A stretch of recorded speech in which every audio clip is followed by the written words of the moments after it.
Hi అండి.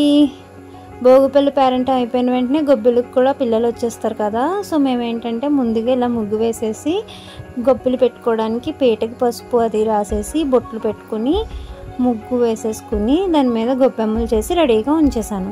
తర్వాత గొబ్బిలి పేరెంటానికి కావాల్సినవి అటుకులు బెల్లం నైవేద్యం పెడతాము. సో పిల్లలకి చిన్ని చిన్ని బాక్సులు అయితే తీసుకున్నానండి. వాటిల్లో అటుకులు బెల్లం అవి సర్దేసి కొద్దిగా ఒక చాక్లెట్ వేసి మేము ప్యాక్ చేసేసుకున్నాం. మాకు ఇక్కడ గొబ్బిలి పేరెంటానికి పిల్లలు చాలామంది వస్తారండి. సో నేను ఎక్కువగానే తీసుకున్నాను. అయితే భోగిపల్లి పేరెంటం అయిన వెంటనే గొబ్బిలి పేరెంటం స్టార్ట్ అయిపోయింది.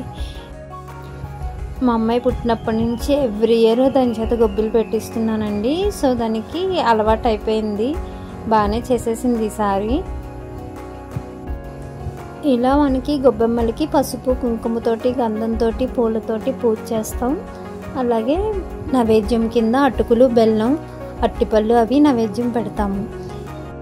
పూజ అంతా అయిపోయాక ఇలా గొబ్బెమ్మల చుట్టూ తిరుగుతూ పాటలు పాడతారు.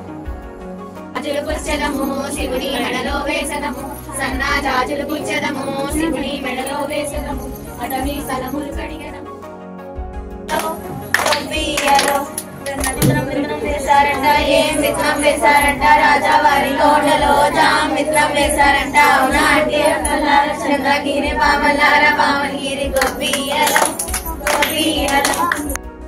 ఇంకా గొబ్బిలి సాంగ్స్ చాలానే ఉన్నాయండి. వీడియో లెంత్ పెరిగిపోతుందని కట్ చేసేసాను. గొబ్బిలి పేరెంటానికి చాలామంది పిల్లలు అయితే వచ్చారండి. మాకైతే ప్లేస్ సరిపోలేదు, సో చాలామంది కింద ఉండిపోయారు. మా అమ్మాయి అయితే ఫుల్గా ఎంజాయ్ చేసింది. వచ్చిన వాళ్ళకి బాక్సెస్ కూడా ఇచ్చేసింది. Thank you for watching. Subscribe my channel.